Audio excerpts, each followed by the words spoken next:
Bom dia, irmãos. Estamos estudando a Bíblia, como vocês sabem, a parte da apostila, onde tem as doutrinas. São 52 e hoje nós vamos para o número de 42 folhas, e isso é muito importante para a nossa vida espiritual, e espero que cada um possa estar aproveitando ao máximo as lições que temos feito, apesar de não poder estar juntos, mas estamos pelo menos estudando a Bíblia. Vocês podem me ver, e muitos outros que não são membros da igreja também podem ver. O assunto hoje é o batismo bíblico.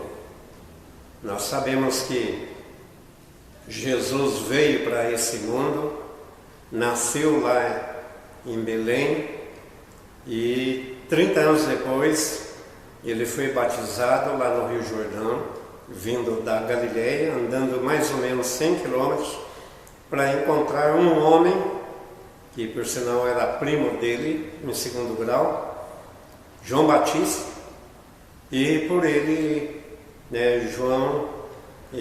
por ele Jesus foi batizado, João o batizou.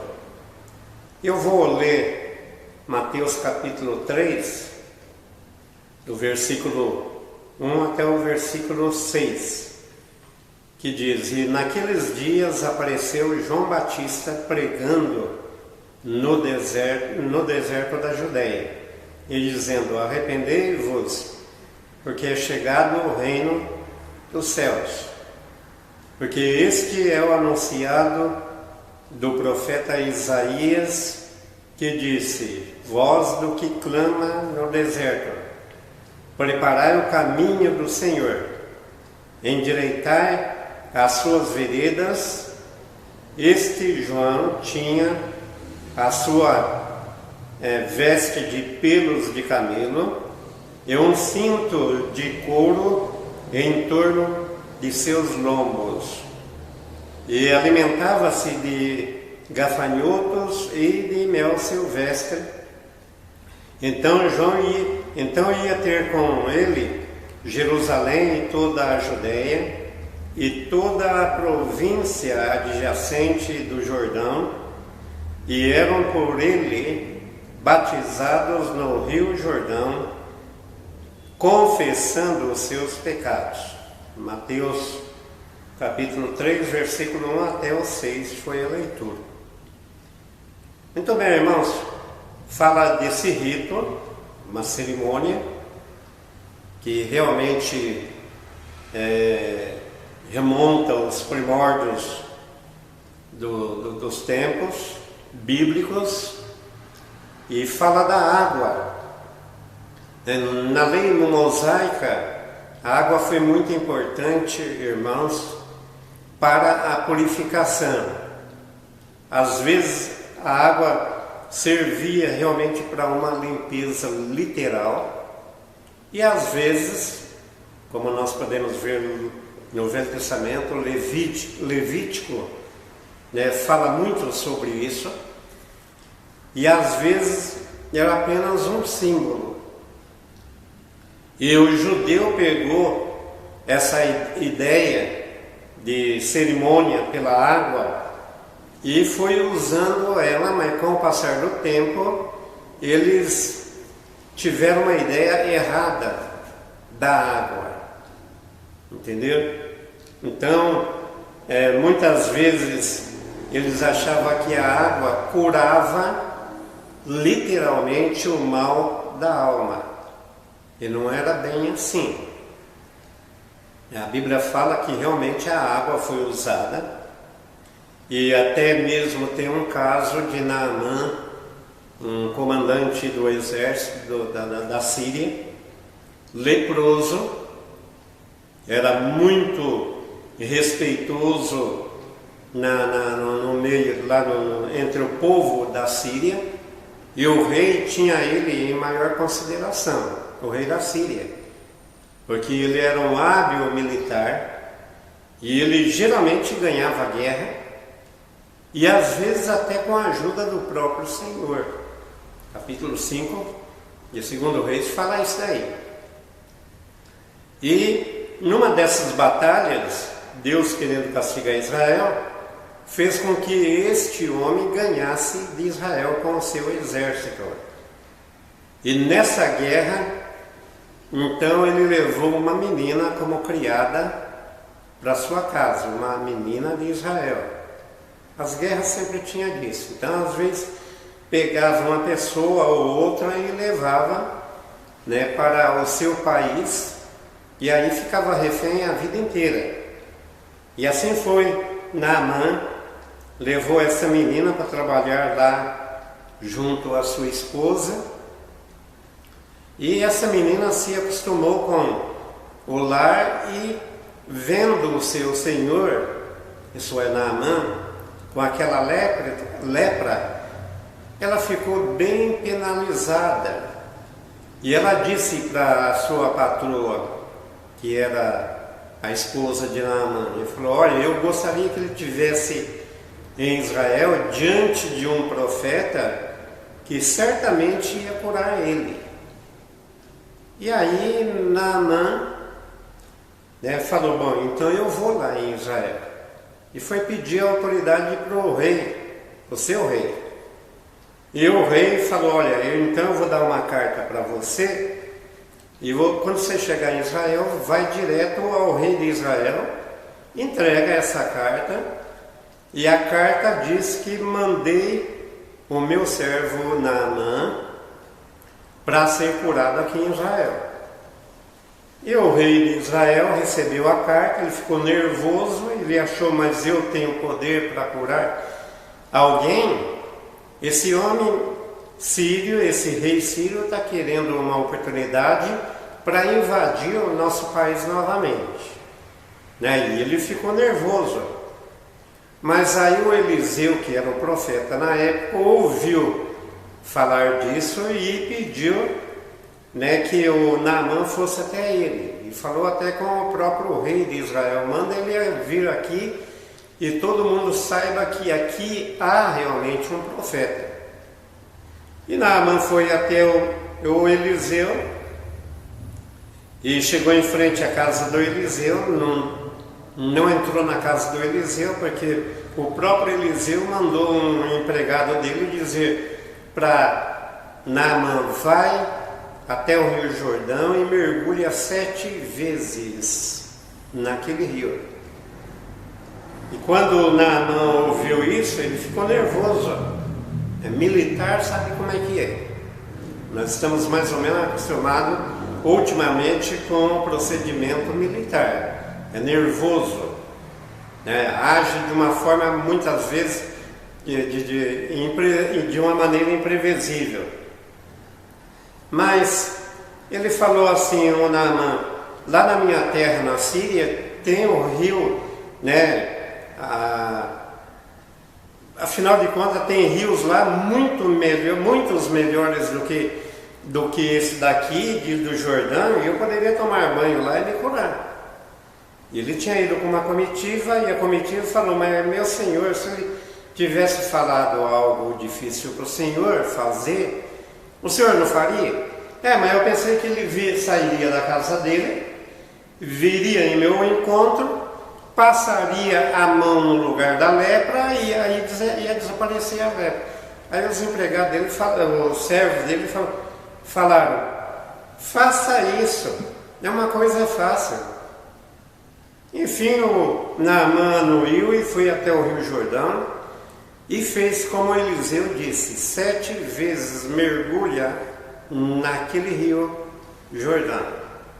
Então ele mergulhou uma vez, a segunda, até chegar à 6ª, nada aconteceu. Na 7ª, quando ele realmente saiu das águas, ele se viu curado. Então aí a água foi um simbolismo. Ela não curou literalmente, porque a água não tem poder. Foi simplesmente um sinal, aquela água do Rio Jordão, foi uma prova de que esse homem teria fé no que o Eliseu disse e iria lá, para cumprir as ordenanças de Eliseu. Mas a água tem esse simbolismo, de cura. E acontece que, com o passar dos anos, os religiosos foram mudando o costume do uso da água como purificação, entendeu? Até que chegou na época de Jesus, havia os fariseus e saduceus, e eles faziam trabalho missionário. Jesus disse para eles, que eles percorriam a terra e o mar, para fazer esse trabalho missionário, para ganhar os gentios para a religião dos judeus. A palavra prosélitos realmente significa gentil que era ganho para a religião dos judeus. Mas Jesus disse, uma vez vocês fazendo isso, o prosélito se torna filho do inferno 2 vezes mais do que vós, disse Cristo. Isso está em Mateus capítulo 23 e versículo 15. Jesus disse isso. E no trabalho missionário para fazer prosélito, quando alguém falava, eu quero me tornar judeu, segundo a história, eles usavam um tanque ou um lugar onde tinha água e colocava aquele confesso na água que dava até o pescoço. E lia a lei para ele e ele teria que confessar realmente que estava tornando um judeu, um observador da lei. E daí ele saía, porque ele estava mergulhado até o pescoço. E a palavra, com o passar do tempo, foi usado o termo batismo, ou mergulho, que é a palavra grega. A palavra grega realmente é batismo, cujo significado é mergulho, ou imersão dentro d'água. E Jesus, ele veio para ser batizado por um homem que usava um batismo diferente dos que faziam o trabalho missionário. Então o que acontece, irmãos, é que ele realmente tinha um batismo diferente porque era feito pelo João, o João Batista. Quando alguém chegou para ele e fez uma pergunta maliciosa, alguns religiosos chegaram e fizeram uma pergunta maliciosa. Jesus disse, eu vou responder a pergunta de vocês, porém eu quero que vocês me digam uma coisa, antes de eu responder a pergunta de vocês. Eu quero que vocês me respondam a minha primeiro. O batismo de João era dos céus ou era dos homens? E eles pensaram, puxa vida, se a gente disser que era dos céus, então ele vai falar, por que vocês não creem nele? Por que não creem na pregação dele? E se dissermos que é dos homens, todo esse povo crê realmente que João prega um batismo de Deus, vindo de Deus. E eles disseram, nós não sabemos.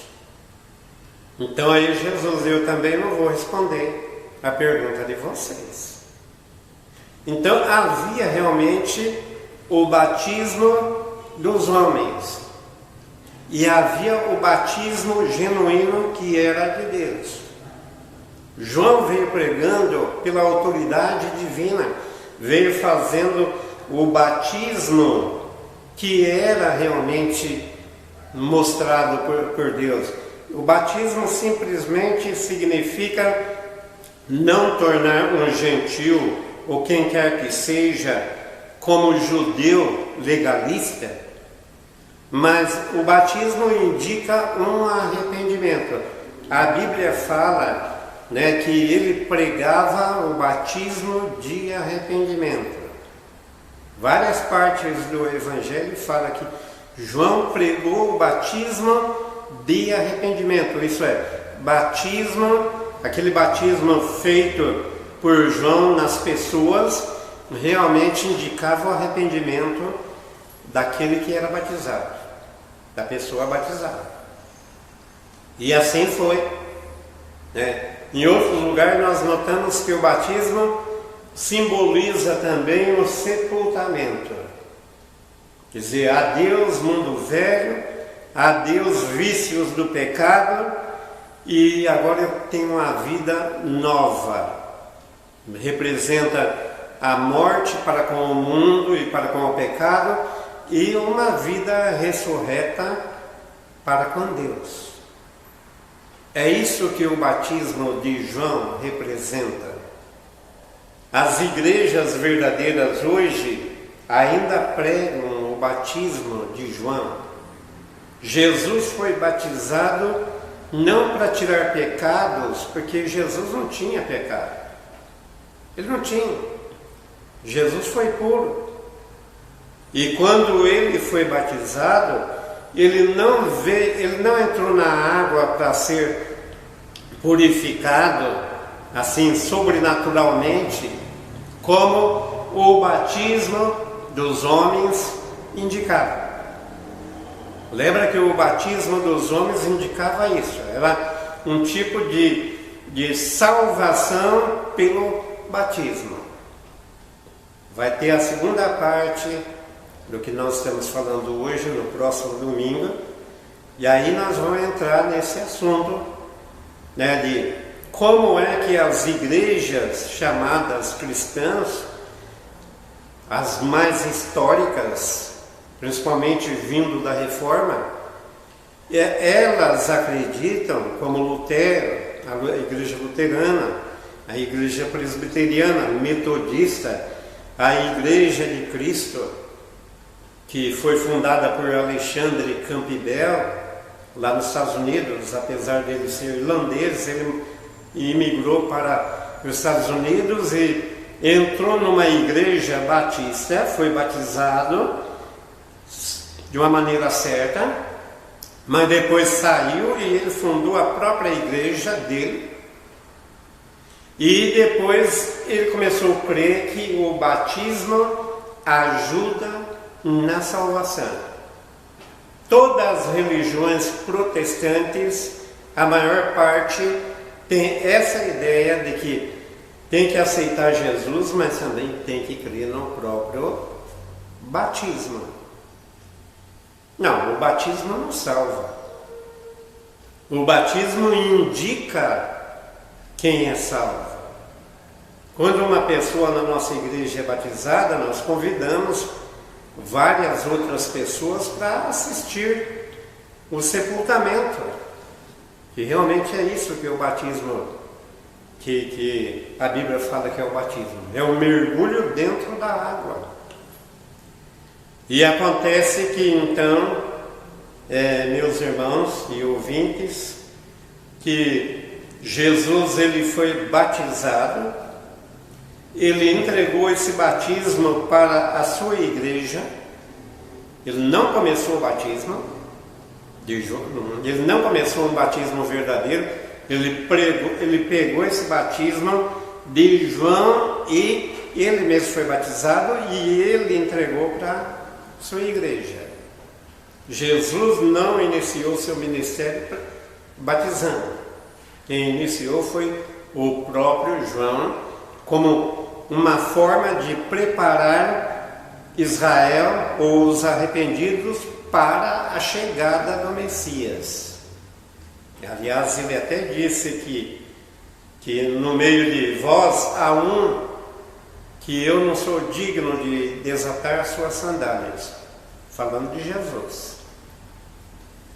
E um dia Jesus chegou a ele, vindo lá de cima da Galileia, e veio até a Judéia, sendo que na Galileia havia rios muito melhores do que o da Judéia. Eram rios bons, até hoje dizem que é assim. A parte norte tem rios muito melhores do que o da Judéia, a parte de baixo. E lá tem o mar da Galileia, que é um mar de água doce, chamado mar porque é muito grande, né? Enorme, é a maior lagoa que há lá em Israel, pelo que eu saiba. E então os galileus tinham águas suficientes, melhores, mas Jesus tinha que ser batizado por uma pessoa enviada por Deus para realizar esse rito. Então ele saiu da Galileia e veio até a Judéia. Foi batizado por João Batista no Rio Jordão. E uma vez batizado, aí ele iniciou o seu ministério de pregação do Evangelho.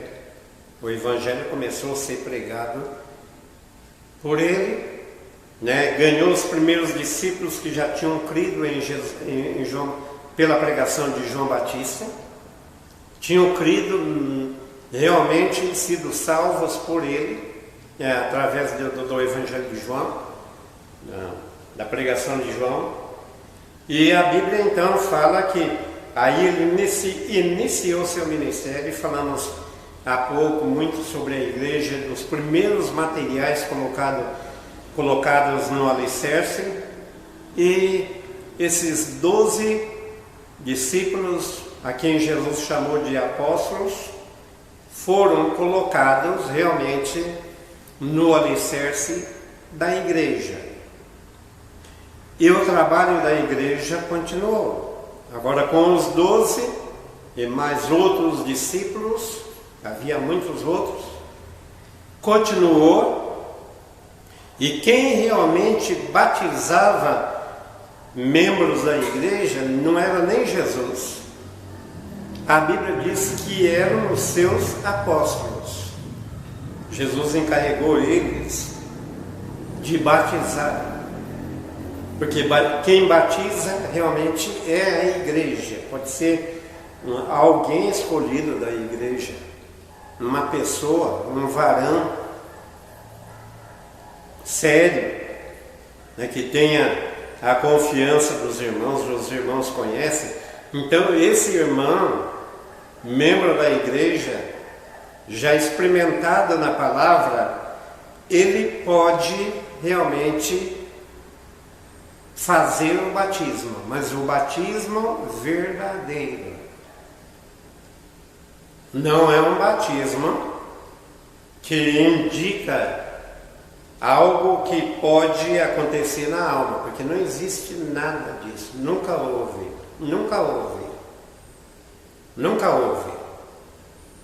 A Bíblia sempre fala da água como símbolo de purificação. Uma vez Jesus curou um cego e falou: olha, vai até a fonte de Siloé, lava os olhos usando água. Mas quem curou mesmo foi o próprio Jesus Cristo. Mas a água sempre foi usada como símbolo. Batismo não salva. Eu fui batizado, os meus irmãos foram batizados. Eu fui batizado até num rio chamado Pardo, Rio Pardo, entendeu? E realmente a água era parda. Naquele dia era mais parda do que nunca, as águas do rio. Então não tirou nenhum pecado meu. Os meus irmãos em Cristo dessa igreja sabem que os seus batismos feitos numa certa ocasião também não purificou, né, a alma de cada um de vocês. Simplesmente é um simbolismo de que abandonou o mundo e agora está seguindo Jesus Cristo. Paulo até disse lá em Corinto, para os coríntios, ele mandou uma carta à igreja de Corinto, e ele falou que o povo de Israel, quando saiu do Egito e atravessou o Mar Vermelho, lembra que o mar se abriu, havia duas paredes de águas, né, direita e esquerda, havia uma nuvem de água em cima, se eles olhassem eles não podiam ver o céu, porque tinha água, e eles passaram ali, realmente, no meio, mergulhados ali, mas sem molhar os pés e nem o corpo, e Paulo falou que aquilo lá foi um batismo, isso é, uma passagem do Egito para uma outra terra, para um lugar onde eles iam caminhar até a terra prometida, que é a terra de Canaã. É interessante observar esse fato. Então, o batismo também indica a passagem de um lugar para outro. E eles não podiam voltar mais, porque aquelas águas, depois que eles passaram, retomaram o seu curso normal, as águas caíram novamente, e até o exército do Egito estava no meio ali, andando em seco, as bigas, que eram carros de guerra, né, estavam ali com os seus cocheiros, dirigindo os cavalos, e quando eles subiram lá o morro do outro lado, né, daquele canal do Mar Vermelho, aí Deus fez com que as águas descessem sobre o exército egípcio. Isso realmente indicava que o povo de Israel estava livre dos seus inimigos, mas na água em si não fez nada, quem fez foi Deus. A salvação é por Jesus Cristo, não é por meio de cerimônias. Há muitas igrejas que acreditam em ritos que acham que pode transformar em algo sobrenatural dentro da alma. Não existe nenhum rito, mesmo bíblico, que possa ter esse poder. A ceia, quando nós comemos, não tem esse poder. Não tem esse poder. Simplesmente, meus irmãos, a ceia, sendo o segundo rito que Jesus deixou, significa realmente que nós estamos em comunhão uns com os outros e cremos na morte de Jesus Cristo para os nossos pecados. Então, irmãos, nós devemos observar que a salvação é por meio do nosso Senhor Jesus Cristo. Ele morreu na cruz, deu seu sangue, e ele realmente garante a salvação para quem crê no sacrifício dele. Não tem outra maneira de se salvar. Lembra que todas as demais igrejas que vieram da igreja romana herdaram essa ideia de salvação batismal. Todas elas, de uma forma ou de outra, creem nessa ideia que é diabólica. O diabo, desde o tempo daqueles que faziam trabalho de proselitismo, eles acreditavam nisso. E faziam os prosélitos, isso é, os gentios que aceitavam as leis de Moisés, acreditar que aquele ato deles entrarem na água os tornava realmente filhos de Deus.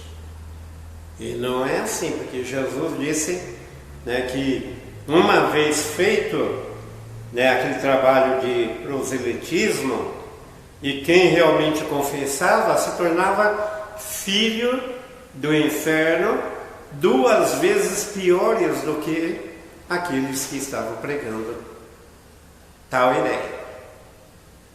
Então isso é muito interessante. A nossa igreja prega o batismo verdadeiro. Fui batizado, não creio nele como meio de salvação, creio unicamente em Jesus como meu Salvador. Realmente o batismo é importante para aquele que crê. É a maneira de obedecer aquilo que Jesus mandou obedecer. É uma marca cerimonial na vida de quem realmente crê em Jesus Cristo. Simplesmente indica que está vestindo o uniforme, e agora é um soldado de Jesus. E uma vez dizendo isso daí, então vai pregar o verdadeiro evangelho. O evangelho que salva.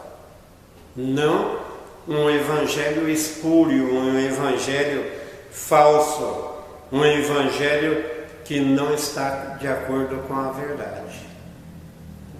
Tais igrejas das quais nós falamos agora, e aí eu cito também a igreja anglicana, fundada pelo rei Henrique VIII, que crê também nesta mentira. Veja como o diabo vem trabalhando séculos nas igrejas, desviando a atenção daqueles que recebem esse rito de uma maneira errônea, de uma maneira errada, para acreditar numa falsa ideia de que já são salvos só porque passaram pela cerimônia. E a Bíblia diz realmente que quem salva é o Senhor Jesus. É Ele que salva. Não há outra salvação, não há outro Salvador. No livro de Atos 4:12, ele disse para os judeus, o próprio apóstolo Pedro disse, e não há salvação em nenhum outro nome debaixo do céu. Isso está em Atos 4:12, que realmente pode salvar. A salvação não é por meio de mais ninguém. Não é por meio dos santos, não é por meio dos pastores, não é por meio de ninguém. Não é por meio da igreja. A nossa igreja não salva. Meu ouvinte, se você vier na nossa igreja, e nós gostaríamos que você nos visitasse quando tudo voltar no normal, como diz por aí, o novo normal, porque vai mudar muitas coisas depois dessa pandemia, mas se você vier, será bem recebido na nossa igreja, que está localizada na rua Santos Dumont, na quadra 8, número 21, você será bem recebido. Mas você não vai ouvir de ninguém, dos nossos pregadores, dizer que você tem que ser batizado para tornar um crente verdadeiramente salvo. Você não vai ouvir. Agora nós vamos pregar que quem crê tem que ser batizado. E batizado de uma maneira legítima.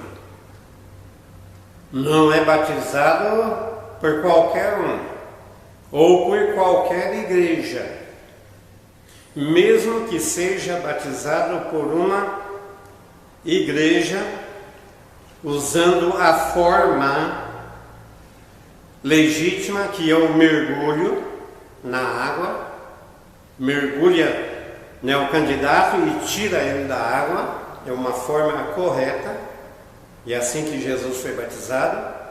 É assim que os discípulos dele foram batizados. Mas se realmente essa igreja não tem a autoridade de Jesus para batizar, então nada feito. Nada feito. Paulo teve que batizar alguns lá em Éfeso, e eles já tinham sido batizados por alguém que não tinha a legitimidade para batizar.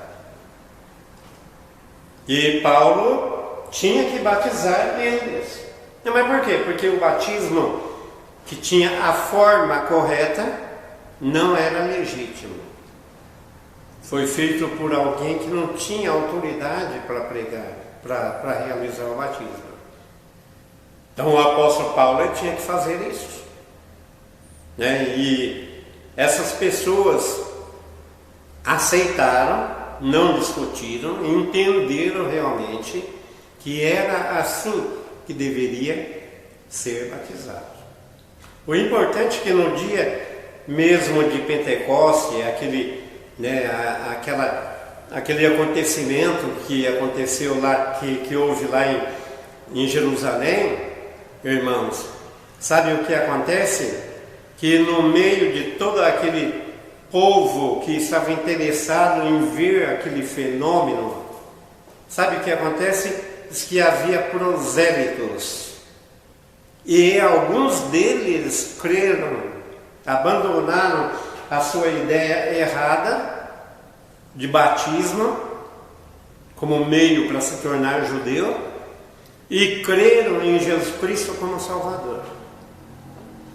Aliás, tem até um deles no capítulo 6 de Atos, né, que ele era realmente prosélito e foi chamado para ser diácono da igreja lá em Jerusalém. E por sinal, os primeiros diáconos eram estrangeiros, não eram judeus. E que era para ajudar realmente as pessoas gentias a receberem, né, a sua comida, sua roupa, seus sapatos, porque houve uma crise muito grande. Não sei se era semelhante à que vivemos hoje, mas houve uma crise e aqueles que mais podiam davam dinheiro para os apóstolos, e os apóstolos faziam o trabalho, mas ficaram sobrecarregados. Então escolheram homens sérios, e um deles era prosélito. Por quê? Porque ele tinha crido em Jesus. Antes ele tinha crido nos escribas e nos fariseus que pregavam aquela ideia errada, que para se tornar judeu e obediente à lei tinha que entrar dentro da água. E eles realmente, irmãos, eles pegaram e escolheram esse homem como um dos 7, né, para ser diácono lá na igreja de Jerusalém. Um deles era prosélito, né? Creu em Jesus Cristo. Ainda em outras ocasiões no livro de Atos, nós podemos ver, irmãos, que realmente havia prosélitos que creram em Jesus Cristo como Salvador, abandonaram aquela ideia de batismo feito por homens e aceitaram Jesus e foram agora verdadeiramente batizados para se tornarem membros das suas igrejas locais. Isso aconteceu muito, mas a ideia sobre a salvação batismal, infelizmente, ficou uma sementinha e atravessou os séculos e foi pegando uma forma bem grande até chegar no ano de 313, onde Constantino realmente convidou os crentes falsos, já não eram verdadeiros, mas que se diziam crentes e achavam que realmente eram verdadeiros, mas não eram.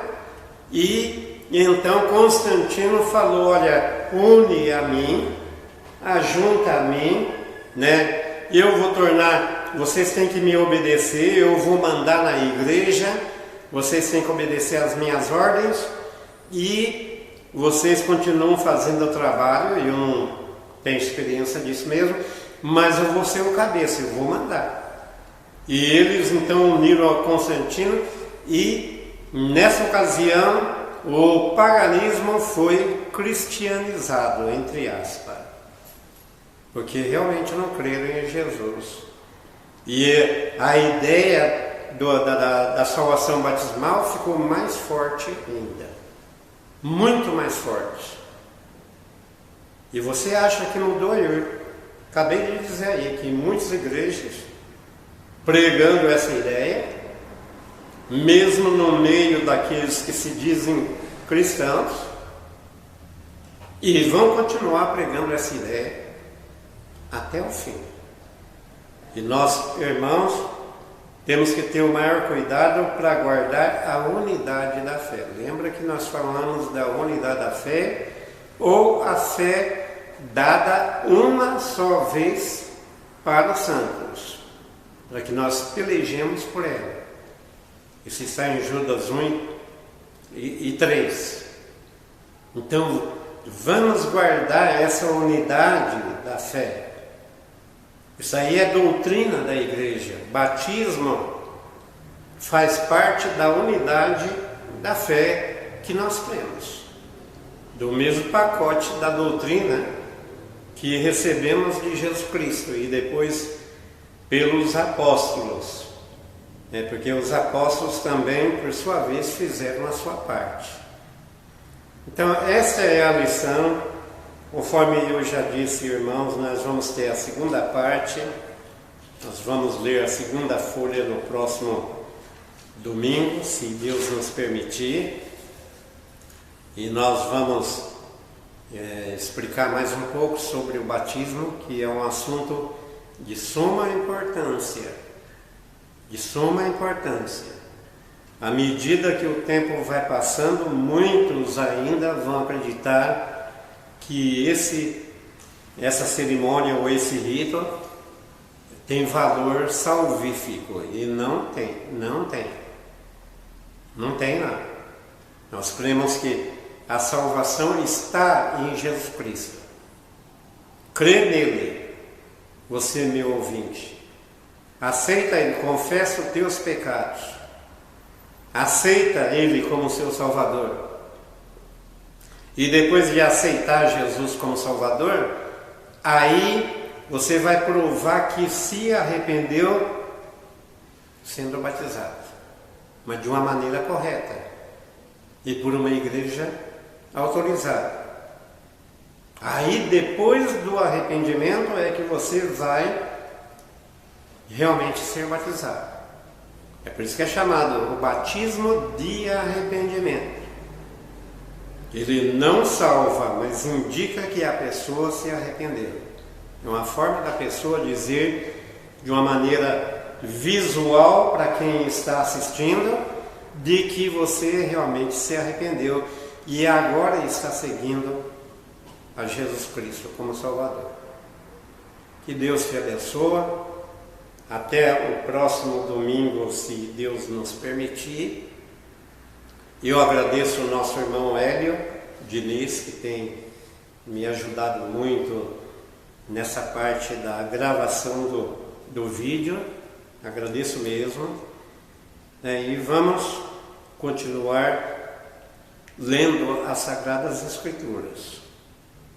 Leia a Bíblia. Lembra que lá no Velho Testamento Deus deu a ordem: olha, não te aparte do livro dessa lei. Isso é a Bíblia antiga.